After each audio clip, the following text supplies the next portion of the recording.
Shalom, peuple du Seigneur, que le Seigneur vous bénisse abondamment. Nous nous retrouvons cet après-midi dans une activité que nous appelons Pro 15, qui signifie programme de 15 minutes avec le Seigneur. Je sais que vous ne serez jamais déçus parce que celui que nous sommes venus chercher ne déçoit jamais. Bien-aimés dans le Seigneur, nous parlons sur les points qui dit rencontrer le Seigneur et ne rester jamais le même. Nous sommes à Luc chapitre 7. Nous commençons notre lecture à partir du verset 15. Nous commençons notre verset à partir du verset 11 plutôt. La Bible dit, les jours suivants, Jésus alla dans une ville appelée Naïn. Ses disciples et une grande foule faisaient route avec lui. Lorsqu'il fut près de la porte de la ville, voici on portait en terre un mort, fils unique de sa mère, qui était veuve. Et il y avait une grande, donc avec elle, beaucoup de gens de la ville. Le Seigneur l'ayant vue, fut ému de compassion pour elle et lui dit, ne pleure pas, ne pleure pas, ne pleure pas. Il s'approcha et toucha le cercueil. Ceux qui le portaient s'arrêtèrent. Il dit, jeune homme, je te le dis, lève-toi. Et le mort s'assit et se mit à parler. Jésus les rendit à sa mère. Tous furent saisis de crainte et ils glorifiaient Dieu, disant, un grand prophète apparut parmi nous et Dieu a visité son peuple. Comme nous venons de le dire, c'est dans un programme que nous appelons Pro 15 avec les Seigneurs. Pro 15, programme de 15 minutes avec le Seigneur. L'histoire que nous venons de lire, c'est une histoire que nous connaissons tous, de cette femme de Naïn. Elle a rencontré le Seigneur pendant qu'elle était dans une douleur. Elle avait perdu l'espoir parce que, vous savez, sur cette terre, quelqu'un peut se contenter quand à côté de lui, il y a deux gens qui l'entourent, qui lui donnent des fois la force, la soif de vivre. Mais quand nous lisons les Écritures, il y a une partie où on dit que cette femme était veuve. Son mari était déjà mort.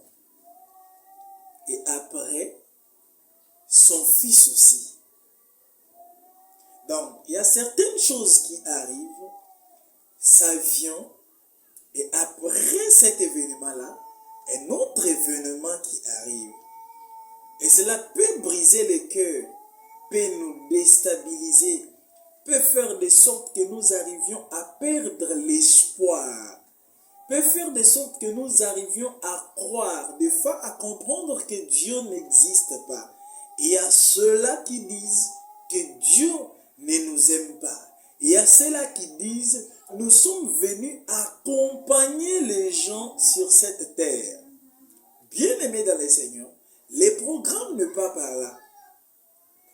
Donc les problèmes ne pas par là. Si vous lisez très bien, elle a vu déjà, donc les gens qui étaient tout près de lui portaient déjà l'enfant pour que cet enfant-là soit enterré. Juste pour te dire que les gens, malgré leur nombre, malgré leurs mots, ils ne peuvent jamais essuyer les larmes de ton cœur. Il peut dire, j'ai compati avec toi. Mais la compassion de l'homme n'est rien parce que ça a des limites. La compassion de l'homme a des limites. Il y a une seule personne que moi je te présente cette nuit. Cette personne-là, on l'appelle Jésus-Christ de Nazareth. La Bible dit qu'il venait avec ses disciples et aussi une foule avec lui. Arrivé à la porte, il y a eu rencontre des deux groupes. Le premier groupe qui sortait et le premier groupe qui entrait. Vous savez, bien aimé, quand vous rencontrez le Seigneur, ce n'est pas pour les laisser partir, mais il faut que le Seigneur entre, qu'il entre. Ton corps doit être comme une ville, un village qui doit accueillir Jésus. C'est quand il entre qu'il arrive à opérer certaines choses dans ta vie. Le surnaturel est normal. Le surnaturel est là.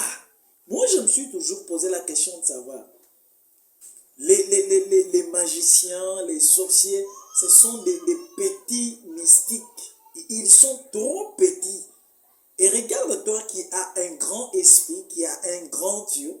Quand tu rencontres ce genre de choses, quand tu rencontres des problèmes, des sorciers dans ta vie, tu commences à te lamenter. Non, c'est pas ça la vie. Imaginez-vous l'homme comme Philippe. L'Esprit de Dieu pouvait le prendre et le faire disparaître en un clin d'œil. Il se retrouve déjà dans un autre lieu pour lire l'évangile. Vous voyez les niveaux. Le surnaturel est là. Le problème, c'est quoi? Rencontrer Jésus. Fournis ton effort, cher frère. Toi qui me suis à ce temps-ci. Fournis ton effort, cher sœur. Toi qui me suis maintenant pour rencontrer le Seigneur. Il y a eu rencontre de deux groupes. Un qui sortait, un autre qui entrait. Et heureusement que le groupe qui entrait n'était pas seul. Cette équipe était avec l'homme de Jésus, l'homme de Galilée. Amen.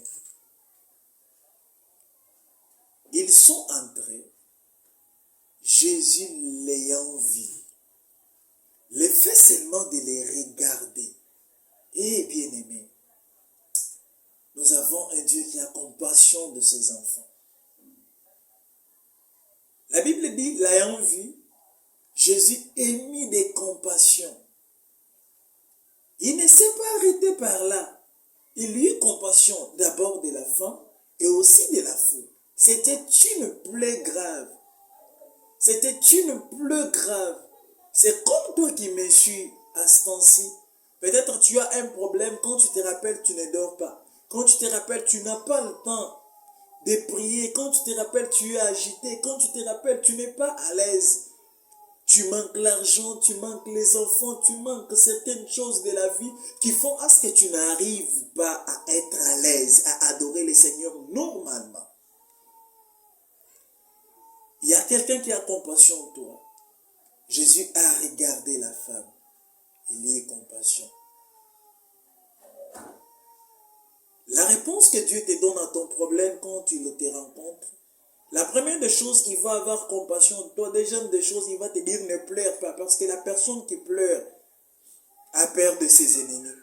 La personne qui pleure voit la grandeur de son problème plus que Dieu. La personne qui pleure voit que ce que j'ai comme problème, Dieu n'est pas à mesure de donner la solution. Dieu n'est pas à mesure d'exaucer à ma prière. Non, bien-aimé. Le problème, c'est que tu arrêtes d'abord de pleurer. Quand on arrête de pleurer, on fait confiance à Jésus, on fait foi à Jésus. Et là, il y a possibilité que les choses changent. Que le Seigneur vous bénisse.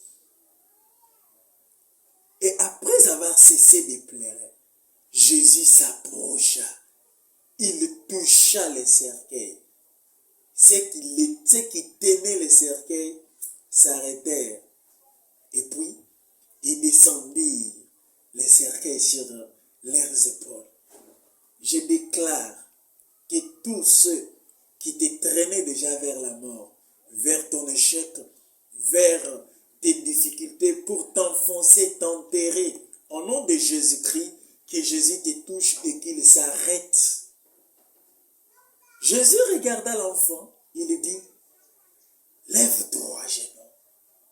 Je vais te dire ce soir, je vais te dire à ce temps-ci, que tous ceux qui étaient morts dans ta vie, tous ceux qui étaient morts dans ta vie, avec ce Jésus que tu as rencontré, que cela soit ressuscité au nom de Jésus-Christ Nazareth. Jésus déclara les mots et l'enfant se réveilla. L'enfant s'éleva. L'enfant ressuscita. Que ton problème, que tes finances soient ressuscitées, que ta stérilité soit changée en fécondité. Que tes problèmes qui n'avaient pas de solution trouvent des solutions maintenant au nom de Jésus-Christ Nazareth. Tu seras un Dieu vivant, c'est lui qui est capable de tout changer. Il donna un mot d'ordre et l'enfant s'éleva. Ça ne t'est pas arrêté par là. Il a pris l'enfant, il a remis dans les mains de sa mère. Donc, même si ton problème est ressuscité et que tes ennemis voulaient garder cela, je les déclare au nom de Jésus qu'ils te remettent tout ce qui t'appartenait. Qu'ils te remettent tout ce qui était à toi. Tout ce que l'ennemi t'avait ravi. Tout ce que l'ennemi avait bloqué dans son camp. Au nom de Jésus-Christ, tu dois les récupérer. Toi, tu dois vivre ta vraie vie. L'ennemi ne peut jamais t'imposer sa vie. Parce que cette femme était dans des douleurs. L'ennemi l'a imposé une vie qui ne lui appartenait pas. La mort de son mari. Et aussi, il impose encore la mort d'un fils. Et quand Jésus est arrivé, il a changé. Jésus est capable de couper l'hémorragie de tes difficultés. Il est capable de couper l'hémorragie de tout ce qui te trouble, de tes échecs, de ton inintelligence, de ta stérilité. Jésus est capable de couper et de briser cela. Jésus est capable, car la Bible dit, le Fils de l'homme apparut pour détruire les œuvres de l'ennemi. Toi qui m'as suivi, que le Seigneur te bénisse abondamment. Nous voici presque à la fin, mais nous allons incliner nos têtes en prière. Tu vas dire, Seigneur Jésus, mais voici au-devant de toi. Je ne suis pas venu chercher un homme, mais je suis venu te chercher toi. Accueille-moi étant ton enfant. Accueille-moi étant ton enfant. Garde-moi dans ta présence. Rencontre-moi. Rencontre mes ennemis. Change ma situation. Car nul ne peut te rencontrer et rester le même. Je te fais confiance. Tendre Père, je viens remettre cette personne entre tes saintes mains. Que l'onction de délivrance, que l'onction de changement, que l'onction de puissance, que l'onction de stabilité, de fécondité, de gloire et de succès soit manifeste dans sa vie. Que tout ce qui ne marchait pas, dès maintenant que ça commence à marcher, que tout ce qui n'allait pas de l'avant, de maintenant que ça aille de l'avant, au nom puissant de Jésus-Christ Nazareth. Au nom puissant de Seigneur Jésus-Christ Nazareth. Bien-aimé, sois béni, sois restauré, sois fécond, sois rétabli, sois régénéré par la puissance du nom de Jésus-Christ Nazareth. Merci. Que le Seigneur vous bénisse. Vous qui nous suivez de près, de loin, que le Seigneur vous bénisse. Si vous avez aimé la vidéo, s'il vous plaît, n'hésitez pas de vous abonner. N'hésitez pas de vous abonner. Et surtout, n'hésitez pas aussi de partager pour que les autres bénéficient de cette grâce. Je sais que Dieu est au rendez-vous. Aujourd'hui, c'est le premier jour avec notre programme 15 minutes avec Jésus-Christ. Je crois que vous êtes bénis abondamment. Que le Seigneur vous bénisse, qu'il vous bénisse, qu'il vous bénisse, qu'il vous bénisse encore. Ciao.